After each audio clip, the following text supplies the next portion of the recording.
All right, welcome back to Remote Work Bay. I have Jacki here all the way from Turkey with us today. Thank you so much for joining. I know it's like 10 p.m. at night over there. How's everything going in the midst of this pandemic? You're across the world. Everything is good. My life has made a turn very unexpectedly. I'm living day by day, but it's as good as it could be, I think. I mean, 2020 is a game changer for everyone in the world. But I'm good. I'm in a good place. I can't complain. Well, we'll get back to you being in Turkey right now, but could you give us a little bit of a back history and story of Jacki? In a nutshell, I'm Taiwanese, Chinese American, born and raised in Los Angeles. I studied cultural anthropology and philosophy at UC Riverside. I had no idea what I was going to do with my life, but I just knew that I had a passion for anthropology, culture, people, and philosophy really interested me. Upon graduating college, my only goal was to go to India for 6 months. I have no idea why, but I've always been kind of this passion, obsession driven person where I'll have this random interest and then I have to follow it. So the only way to do that is to make $5,000-$6,000 and then go. So I was looking for jobs right out of college. My mom recommended I interview with a title insurance company. I had no idea what title is. Most people, even in real estate, don't know what it is, but basically it's your ownership on a property, the deed, and that's what our company does to ensure that it's free and clear before transferring from the seller to buyer. So it's a sales job, and my official title now is VP Business Development. I interviewed with them, and they hired me, and I thought I'd do it for 3-4 months, take the money, and then go travel to India. I took the job, and within a couple months, I went to Costa Rica with a few friends, which gave me a taste of backpacking. And then a year later, I went to India for 3 weeks, and I realized I don't really want to go for 6 months, but I got a taste of what I wanted. So I think we should always follow what we want, taste it, and see, so we never regret it. Right. And for the first 5 years, I didn't know what I was going to do with my life. Like, that's always a never-ending question. What are you going to do with your life? So I just kind of kept going. Like, I kept working in real estate, but as I was doing that, I was building my clientele. I was traveling, and then I started building my blog just for friends and family to follow my adventures with no goal in mind other than just this is my passion. And back then, there weren't a lot of blogs. Like, blogs were not popular until I think 2012, 2013. So I made it to like a few magazines or like interviews about solo female travel. And then along the way, I started getting sponsored trips, like 10 days to Israel, Jordan, Mexico, a lot of resorts, restaurants around the world. So things started to piece together, like maybe when I was about 26, 27, I felt like it was coming together. Like this real estate job that I didn't go in with passion, I started making really good money, and I was making more money than a lot of my friends because I'm commission based, which means it's very risky, but you can also make a lot more. And then my blog was doing well, and then I started investing in real estate, which is something that I'm also very passionate about, and growing passive income so that in downturns, you always have income no matter what. So now I'm 14 years in the business. I'm 35, turning 36, and I'm in Turkey. I don't know what 2021 brings. We'll see how the election results go. But I'm applying for a 1 or 2 year visa, so I had the option to also live here and be based here. Since my job, I can kind of do anywhere, just managing my work from my email. Wow, that's a lot. That's a lot in a couple of minutes. Well, it's election day, but this video is going to be pushed out, in a couple of weeks when this is all over. But have you voted yet? And was it difficult to vote? Yes, I had a mail-in, so I already knew all the propositions and all that kind of stuff, and I had it mailed in. So. Oh man, it must be nerve-wracking out there. Like thinking about. I mean, I'll be honest with you, it's easier to disconnect when you're outside, and that's always been my thing. When I'm outside of the country, I disconnect selfishly. But everyone I meet, like I am meeting travelers and expats, the moment they hear about the US, they ask about the elections. Part of it is because they're laughing, but part of it is that maybe Americans don't realize that it's not just electing the American president. It affects the whole world. Like many people, even a Pakistani I met, is like, you guys are electing the president for the world. It affects everyone. And you know that when you start to travel, how policies and sanctions, impact people. Right. Yeah, absolutely. Well, we'll get deeper into that, but I did want to ask a little bit about just your industry in real estate. I mean, considering how hard so many industries were hit this year, I mean, how do you think it's going to affect the trends of the real estate industry in the next year and the coming years? It's really, really hard to say. I mean, as of this year, even lockdown March 15th, and we saw immediate drop in stock prices and people's 401k and the economy and unemployment. Real estate held steady. I Mm-hmm. don't know about the whole country, but it seemed overall it held steady and even went up a little.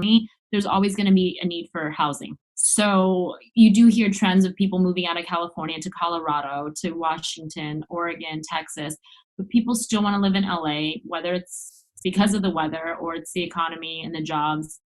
There's always a demand here. And then there's other more complicated things such as rent control. Mm-hmm. My job is still going really well. The election results may affect things, but we don't know. But I don't think we'll definitely not have like a 2008, 2009 crash. So I don't know how to answer that, but I think real estate is something that is a safe investment because people always need somewhere to live, Mm-hmm. whether they're owning or they're renting. And you as the owner will always have someone to rent if you're in a high demand area. Right. I was chatting with a couple of my friends in the industry as well, and they were saying that the housing prices in Los Angeles have significantly risen because people from San Francisco and New Mm-hmm. York are fleeing to LA because they can work remotely now. Because it's, I Mm-hmm. mean, LA, even though it's not, I wouldn't consider it cheap, it's much cheaper than those two cities. And I mean, we have amazing weather down in SoCal. So Yeah. it's interesting. I don't know if you've noticed those trends while you've been out in Turkey. I mean, not specifically like San Francisco, New York, but it definitely makes sense because it is cheaper price per square footage. You also get more space. And people having been bottled into their apartments in New York during this time, they're like, oh my God, I need to get out in nature, whether it's anywhere in the States or even LA by the beach. Like, Right. it's a game changer this year for Right. everybody. It's going to be interesting to see, how companies are going to proceed forward in 2021 and, if they're going to have people back in the office or just keep their teams entirely remote. And if that's the case, I think the movement of people is going to be very interesting, around the world, just like how you are considering staying out in Turkey for Mm-hmm. a longer period of time, which I mean, I want to get into the travel blogging life. I mean, if people looked at your life on social media, I mean, they would literally think you're a full-time travel blogger. Could you talk a little bit more about your journey as a travel blogger and more about your blog in general? Sure. So I mentioned a little bit before, it's definitely my lifestyle is different than the typical travel blogger. I'm not making like a ton of income on it, and nor do I plan to. And that is a luxury of having this full-time job in sales in the real estate business. I'm at the point in my real estate business and title where I work out of home mainly. I was already doing that the past few years. I'd get up in the morning and I'd be on my laptop with my coffee and answering emails, doing Zoom calls and phone calls, and then making a couple like office visits during the week. So since the beginning, the blog has been about passion. And I'm not saying other travel bloggers don't have passion, but once you get money involved, you get hired with somebody, then it's a job. Press trips are amazing. Like I'm not going to complain when a country, sponsors me for a week, but you're on their schedule. It's like 9 a.m., 8 p.m. You do everything we tell you, and then now you have to deliver an article. And even if you had a bad experience, you feel obligated to say something good. But if you're traveling on your own money, you do whatever you want. You sleep in, you go eat, this is that. So for me personally, I'm glad I'm making money on the side, doing something that I don't necessarily like totally in love with passion, but I'm good at it. It's flexible, and then I can spend the money traveling. But between the blog and my Instagram and the Pinterest, I am getting like offers, and then I'll take it when it makes sense to me. So I won't take something just because I need the money or out of desperation. So it's nice in that way. But of course, there's so many of these kind of satires on social media that's like, not everyone's life is as good as it perceives to be. And I don't mean to portray that like my life is perfect, but I think it's boring if you saw like the papers and the emails I was going through in my real estate job. I mean, I can like daily, but I don't think that was exciting. I totally agree. I mean, my Instagram just reflects my travels and my dancing. Mm-hmm. I mean, it's really just so boring if you're you're watching me sitting there like write up, marketing strategies. It's not interesting at all. So I totally agree with you, and I see where you're coming from. That's amazing. I mean, you essentially have the dream, it's like the income with the passion. And it's how would you say you distribute your time? I mean, are you working full time with the title company and then putting in, part-time work at night for your blog? Like, how does that look? Honestly, my job, I can't say it's easy, but it's on kind of an autopilot. Basically, it's hard to explain what my company does, but I think it's easier to just explain I am a sales rep. And in the first 8 years of my life, I was a door-to-door salesman, to put it very simply and unglamorously. In the Wow. real estate field, I'm selling a service that every real estate transaction needs. Yeah. But it's a matter of which company you're going to go with. And in the state of California, you have, let's say, top 8 competitors. And the real estate agents, the bankers, the real estate attorneys, the escrow companies, the lenders, they all have to choose one, but which one is it? So the way the industry is set up in the last 50 years is they send out sales reps like me, in the same way that pharmaceutical companies send out sales reps to doctor's office. Same. So at the beginning, I would go anywhere from 10 to 15 offices a day. I would knock on doors. I would be kicked out of 5. 3 of them would say, we have a 20-year relationship. We'll never send you business. And then you have 2 people that talk to you. And then some people, it'll take 3 months to get a deal. Some people, it took 5 years. So I persistently would go back every single week with my flyers with my face on it, desk calendars, pens, stupid stuff. But you do what you can in marketing. Yeah. So even though in those years my life looked great because I was going out dining with people and, it was still, I would tell people, if you want to get hired, I'll train you, but no one wanted to do it. No one wanted to go door to door and be rejected and have their door slammed in their faces. So it wasn't easy. But in the years to come, I built some clients, and it's like, you want your first deal. Yeah. Then you do a good job. They maybe test you on a second, third. And then now I have, let's say, 30 good accounts of people that are real estate agents, escrow banks, that all of their deals they send to me. Because once you get used to someone, once you trust that they'll deliver, they don't want to go to others, Same as like our dentist, our accountant, and all that kind of stuff. Yeah. So now everything just comes to email, and I can be anywhere. I could be at a beach, bar, hotel, answer the emails. So let's just say I'm always on my phone, but I can be anywhere. And as far as the blog goes, it's kind of off and on. I might do 2 blog posts in a week, and I might not touch it for 2-3 weeks. Got it. So it's your schedule's not really like a 9 to 5. It's inconsistent based on the clients that you bring in. Yeah, I'm kind of like organized chaos. I have it together. It's organized, but I don't have like a set. I know that for here, when it's 7 a.m., it's 8 p.m. now with the time change in LA, and my phone's on and I'm answering emails. Right. Wow, that's amazing. Yeah, it definitely takes a certain type of person to go into sales. I know it's not easy, but you build character for sure when you get rejected enough times. You have to want that chase. Yeah. You're right. It takes a certain type of person for sure. And now, I know you're in Turkey right now, and as that's one of the few places that's allowing people or Americans in, during this pandemic. Like, how has it been over there, and how have the safety precautions been? It's hard to say, because we're getting, first of all, different information everywhere of how COVID transmits. So I don't know. Like, I would say people are definitely not as careful here as I was used to in the US or specifically in California. But on the streets, 80% of people are wearing masks. Okay. Most establishments, restaurants, hotels, we go in, they're taking our temperature. Okay. But people in Turkey and the type of people that are visiting, they're social people. So people are socializing with masks outside. Inside, maybe not like what California standards would be. The COVID cases are rising. I don't know if the numbers are suppressed or not overall. It's hard to say, but I don't know. Like, I've been doing mainly outdoor things anyways. Like, I've been in Cappadocia a lot. I was in the beaches. I'm not really spending time indoors. There are some bars open. No clubs are open. I have gone to restaurants, but overall we're keeping distance, maybe not 6 feet, but maybe 3 feet. So it's hard. It's really hard to say, but people are out and about. And that's kind of one of the draws of so many people I've met on one-way tickets, or people that have come on a week, 2-week trip and have missed their flights home. So whether that's good for the long run or not, we'll know later.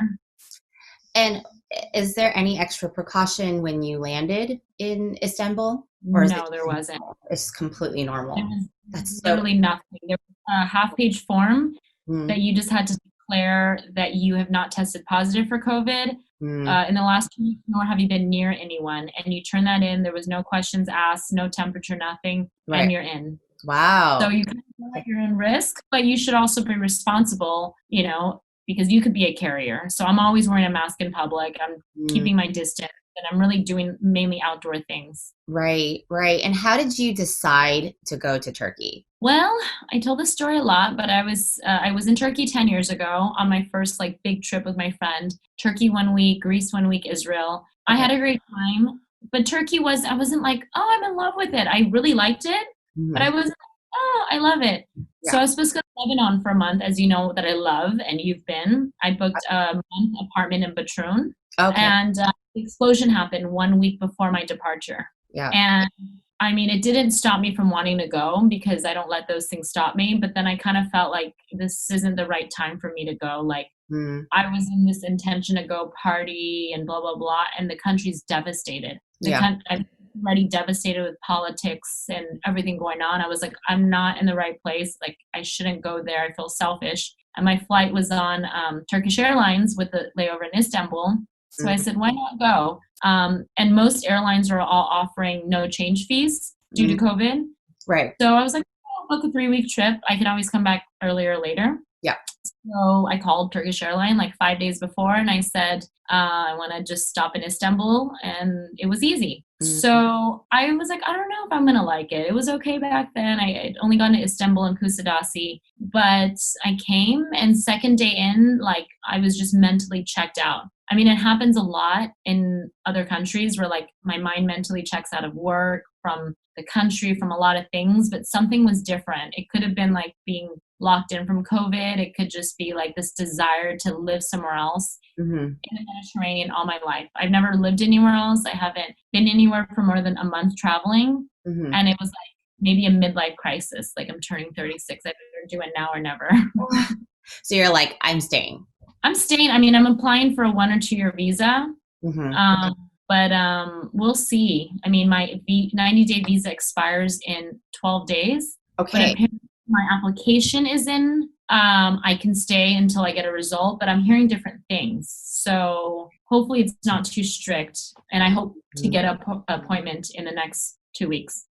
Oh my gosh. Well, good luck. I think, in all honesty, you're probably going to be safer out there in the next couple weeks than out here in the US. I mean, LA, I don't know if you heard, but LA has completely boarded up all our businesses in I heard, anticipation for tonight, or whenever the results come in. yeah, And yesterday, I had a friend post a picture in Beverly Hills with SWAT tanks out in Beverly Hills this time. So after what happened, I don't know if you were in LA in July when the rioting and the protests, that the craziness happened in the summer.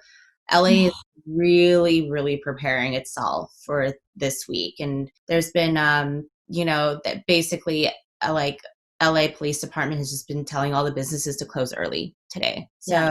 So you are actually safer there. So I mean, who knows? Like, the world's gone crazy. yeah. There's a tech throughout Europe. We had There- a big earthquake here in Izmir. Oh wow. Political stuff everywhere, but I feel safe, but who knows? Yeah, I know. Well, getting into that as well, I know before that you also went down to Mexico, another country that's allowing Americans in right now. Could you tell us about your experience there? Were you down there with the tourism board? I actually went to Cabo and just gotten back 2 weeks ago as well. And similar to your situation, I, enjoyed it so much because I hadn't traveled in the last half a year that I extended my trip. So I totally understand how you feel. I'm not sure where exactly you went in Mexico, but could you tell us about your experience down there? Sure. I didn't go with the tourism board. I am in touch with them, but I just wanted to travel somewhere. And once again, Mexico was like one of the first to open up.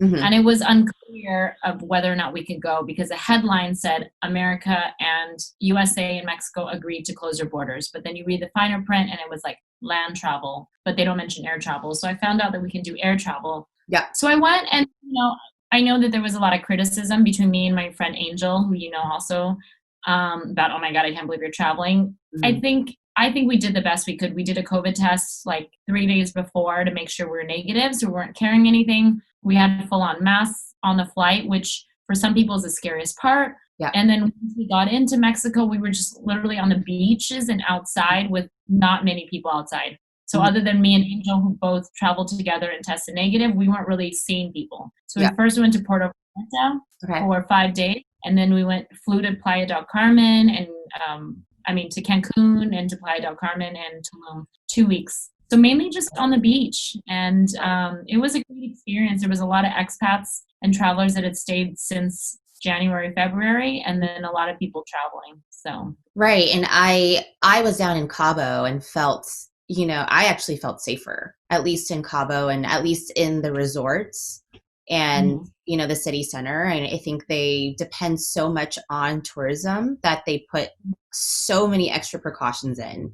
And so my trip to Mexico was, I honestly felt safer in Cabo than I did in LA, especially with what's going on right now in the city. So, that's awesome that you decide to go. And I think it's still the same thing. Right now, you cannot drive past the borders, for tourism, but you can fly, which is kind of interesting, and it's so crazy.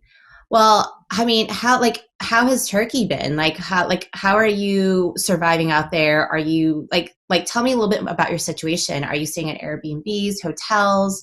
Do you have friends out there? How does life look out there? I'm staying mainly at Airbnbs. I stayed at a hostel 10 years ago when I came, kept in touch with the brothers and a friend that is still running it today. Okay. So that's where I stayed when I came. They also have single rooms. I'm like a little bit too old to share dorm beds, but they have single rooms. So that's where I started. And then along the way, I meet people everywhere I go, which is the beauty of traveling. Like, I prefer to travel alone. I don't want to go with someone because then you have to go with them from the beginning to end. And if you get sick of them, you can't really say that time off. Unless you have a really cool friend, you can say that too. But people always take it personal. Right. Yeah, I pretty much rent a car everywhere. Wouldn't recommend Istanbul because there's enough Marmaray metro, trams, ferry that you can take. I did rent a car once. It was kind of scary and chaotic. Okay. But everywhere else, I really recommend renting a car. Paved roads, easy sign, cheap, $25 a day for automatic, unless you have manual, then you can pay less for it. Right. And what type of people are traveling to Turkey right now, considering you've been meeting so many people? I would say mainly, as far as nationalities go, there are a lot of Russians, a lot of expats. It's easy and cheap for them to come, and it's a little cheaper for them, currency-wise. And then there's Europeans that are coming, like Germans, Dutch, British, but they're starting to get back to lockdown. They're either getting locked down or they're getting a mandatory quarantine when they come back. So if they're not traveling for a long time, some people don't want to come because they're like, if I'm going to go to Turkey for a week, I have to quarantine for 2 weeks. It's not worth it. But there's a good amount of Americans and Canadians here too. I've made friends with several Americans that just wanted to get out and they're working remotely. So when I'm staying at one of the hostels, on the rooftop, sometimes we party, but a lot of times people are just on their laptops, which is great because you're spending a fourth of the money or even a fifth, depending how you budget. If you don't have a rent, you're saving a ton of money while making a West American or European income. Right. For sure. Are you planning to travel anywhere outside of Turkey? Or are you planning just to stay right there? If I can get my visa, the 1-year visa, I would like to stay till mid-December and then come back to LA just so I can see my parents. I haven't seen them in 4 months, which is the longest ever. The holidays, catch up on Chinese food in San Gabriel Valley. Yeah. Catch up with everybody for a month or two. But if I can come back, I would like to come back, get an apartment, be based in Istanbul, and then do trips to whatever's open, to Georgia, back to Lebanon, all the surrounding countries. But for now, it's really nice to have kind of a home base in Istanbul, in Turkey, and then really soak it all in. I've made friends with Turkish people. I've made friends with expats. I'm learning how to cook. I'm eating all the local food. And I'm I have friends visiting. As I told you, Kyla and Kiki are here, and I'm setting their itinerary. And I'm not trying to become a travel agent, but it's really exciting to be able to connect them to the different cities and connect them to the hotels and friends I've made just to help people out. which is kind of like what my blog is to promote good people and good locations and not really for profit. Yeah, you're an expert at that. I mean, my But Lebanon trip was so incredible because of you, Jackie. So thank you so much for that. And I mean, it's been what, 2 years since I've been to Turkey. I definitely want to come back and I want to come visit you. But I just did, 2-week tour in all like the very touristy destinations. I did Cappadocia, like the one behind me, which is honestly one of the most beautiful places on earth. I mean, it is. it's like this view behind me is like a bucket list. Yeah. I got to stay in like a cave hotel. I don't know if you did that. Last time and tomorrow again, I'll stay in a cave hotel. Yeah, it was, I mean, I just loved it so, so much. And then Izmir as well was super cool. It was very crowded last time I went because it was, non-COVID times, but it was just beautiful to see those natural springs and how blue the water was out there. And then just all the freaking, Roman ruins everywhere. My God. Yeah. So I'm going to have to come visit you at some point. I mean, I'm itching to get out, get back out there. But yeah, it's going to be interesting. I'm going to just hunker down a little bit here in LA just to make sure that, like things are safe, before I head out. But, just in general, I wanted to get your viewpoint on, what you think the travel industry is going to look like in the next couple of years. And, how long do you think it's going to take for the industry to recover? It's so hard to say because I've heard them say that it'll take at least another year or two for the COVID situation to come down, but those are just predictions. And then vaccines are starting to come out, but how many people are going to take vaccines? I know so many people that say they won't take it, so that's pointless. And I also understand why they won't, which has to do with travel because that's what's stopping everything, the lockdowns and people not wanting to travel. Mm-hmm. But I think that those that desire to travel are going to find ways, and the travel industry will change. In that people want kind of like more secluded experiences, more authentic experiences. So I have a friend here who's like, we've been talking about opening it, like buying a farmland and building and doing Airbnb experience. And it's something that people always love to do, kind of a niche, like instead of just going to the city center and going to a hotel, people want to be like outside with nature. We're going towards this eco-friendly route, right? Yeah. Sustainable travel, environmental, all that kind of stuff. But now more than ever, people that are learning from 2020, from all the chaos and greed, are going to be like, we want sustainable travel. We want to be out in nature. And so the fact that I'm talking about that in Turkey, and I've even like looked at land with my friends, I don't know, more authentic experiences, I think. And hotels also, they have to be more clean, more rooftops, more open air. And even food might change, into that more organic, clean direction. I mean, I hope things will change for the better. But I think travel will be reduced because people are terrified. But those that want to travel will find a way, and it'll be even better for us, I think. Right. I mean, I even felt that way when I was in Cabo. I was surprised at how many farm-to-table restaurants there were in the area, and I think that's definitely evolving. In the space for sure. Well, thank you so much for sharing your story. And, how do people find you? bohemianvagabond.com and Instagram, bohemianvagabond. Amazing. Well, stay safe out there, Jackie. And thanks for catching up. Of course. All right. Bye.